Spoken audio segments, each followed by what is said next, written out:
Bro, you know what's wild, bro? Being an NBA superstar used to be the dream. I'm talking about the dream, bro. You drop 30 points, they throw on roses at your feet, sign some autographs, kiss a baby, take a picture, everybody love you. But now you drop 30 in ESPN and be like, but can he do it while fasting on Ramadan in a back-to-back against 2017 Warriors? Like, damn, bro. Let me breathe. But let's rewind, though, because, bro, before we get into the worst time to play NBA history, bro, let's rewind. The 1980s was the golden age of love for NBA superstars, bro. Magic Johnson, Larry Bird were out here saving the league. Like, literally, bro. Before them, the NBA was this dusty league nobody watched. I mean, you had Dr. J, you had Will, whatever, Bill Russell, whatever. But let's be real. The finals was on tape delay, bro. You had to wait for 10 o'clock news just to see who won a championship. Imagine LeBron hitting a game winner in game 7 of the finals, and you finding out the next day like it's a high school game recap, bro. But then Magic came with the smile and the flash. Bird came with the grit and that sweet stroke from the top of the key, and boom, America was in love, bro. Black versus white, bro. You gotta pick a side. Magic and Bird made it cool to be an NBA superstar, bro. You was on posters, Wheaties boxes, McDonald's commercials. It was like being a rock star with a fresh perm, no cow. And then when the Jordan effect kicked in, bro, it was over, bro. Cause then came his earnest, bro. Michael Jeffrey Jordan. This man who wore hoop earrings, gambling in the middle of the playoff series, dropped 63 on Larry Bird. And had everybody in America wearing baggy jeans and hooping in drawways. MJ made being a superstar global. He was bigger than basketball, bro. But in this, the kicker, he wasn't even getting paid like that at first, bro. Man was winning MVP, scoring titles, and his salary was like $3 million a year. Meanwhile, dudes in the MLB was making more for chewing gum. MJ didn't get the real bag until the very end of his Bulls run. His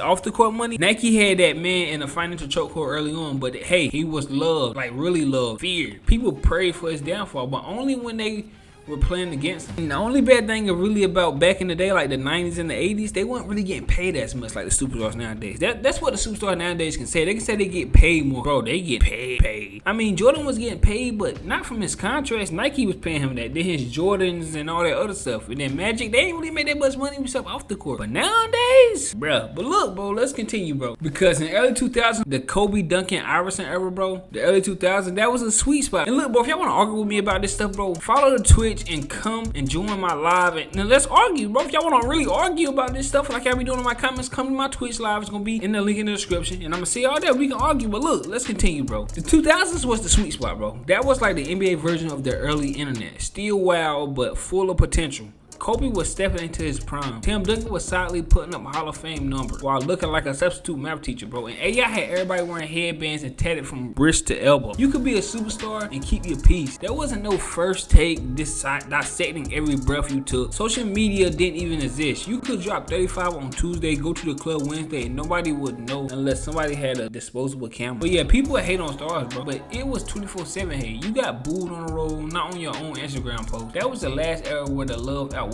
the hate. Like the early 2000s, it was love, bro, but you can tell it was about to take a mean shift. Cause then came the LeBron era, bro. The mid 2000s and the 2010s, bro. The Chosen One literally had Chosen One tatted on his back at 18. Bro was the cover of Sports Illustrated before he could legally vote. And guess what? People couldn't wait to hate on him, bro. And they did it early. He averaged 27, 7, and 7 his rookie year, and folks was like, but he ain't clutch though. He carried the Cavs team that had dudes working part-time at Lowe's and somehow made the finals in 2007, and the world said, swept, told y'all he not that guy. Then when he finally left Cleveland for Miami and said he was taking his talents to South Beach, the media treated him like he admitted war crime. The decision was the first true sign that we were entering the worst era to be a superstar, bro. After that decision, bro, the NBA went downhill for superstars, bro. One move and they villainized him for 10 years straight, no cap. And look, and when you got one of the best players in the league right now saying he don't want to be the face of the league, any of us, bro, this man literally said, I don't want to be the face. But what they're telling you, bro? What is that? That's telling you I don't want to be in the spotlight. Cause he got the game. He got a aura. Like, what don't he got? But he telling y'all, bro, I'm good with all that spotlight. Y'all want me to do all the right things. Like Ja, I think Ja wanted to be the face. But Ja probably was like, probably laying back now. Like, bro, I'm good, bro. Y'all can have that, bro.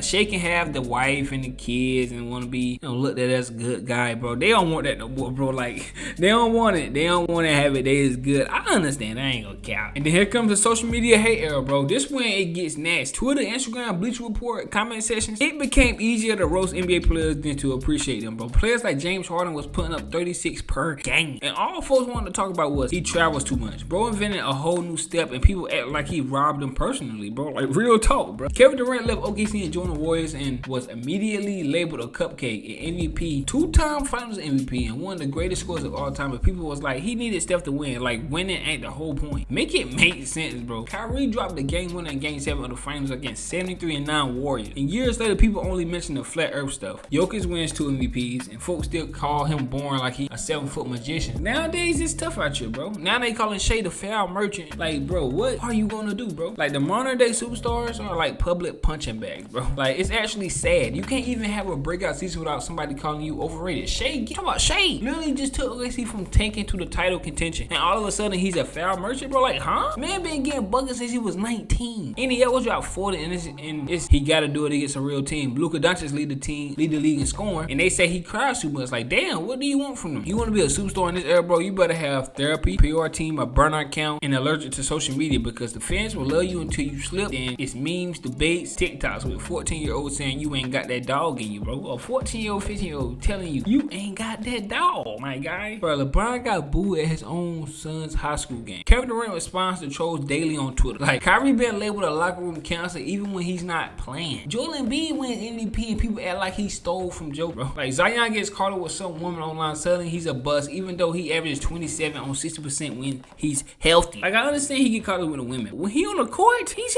him. But James Harden has one of the best offensive peaks of all time. Lead the league in scoring 3 times. MVP, top 10 assist guy all time, and still gets called a choker, bro. Like, really? You can drop 50 on Tuesday, and on Wednesday, a podcast gonna say you ain't built like that, bro. Like, it's crazy out here in the streets, bro. It's tough. But how did we get here, though, bro? Social media, analytics, debate culture, and fans who think rings are the only metric. If you don't win the chip, bro, you're trash. If you win one with help, you're weak. If you stay loyal, you're stupid. If you leave, you're a snake. Like, bro, what's the correct answer? Back in the day, Barkley was loved even without a ring. T-Mac is a legend now. You go 12 years without a ring, and they treat you like a G-leaguer with a jump shot nowadays, bro. It's over with. I'm telling you, better, if you don't got a ring, bro, they treat you like you ain't nothing. Like, you ever notice how today's stars are always talking about mental health, and it's not a coincidence, bro. The expectations are insane. You gotta be the best player, say the right thing, look the right way, be a role model, and never ever lose in the second round, bro. Like, it's tough out here, bro. Cat cried after a playoff loss, and people say he saw it. Westbrook said he don't like his name being disrespected, and they called him sensitive. These are humans, bro. Not 2K my players, bro. You can't just like, bro, these niggas not creative, bro. These are real guys. You feel me? But yeah, bro, this is the worst time in NBA history to be a superstar, bro. Talent-wise, the league has never been better, but the love, man, it's conditional. You win, you're okay. You lose, you're mean. But hey, maybe we the problem. Maybe we need to let stars just hoop again, bro. Maybe instead of comparing every new player to MJ after 2 weeks, we should chill and enjoy the game. And maybe, just maybe, bro, we stop trying to be GMs and Skip Baylesses, bro, and just appreciate greatness while it's here, because at this rate, the next superstar might just quit, bro. Go play pickleball and never look back, bro. No cap, bro. I'm gonna keep it 100. But look, I'm gonna see how this, man. Y'all already know what's going on, man. No cap.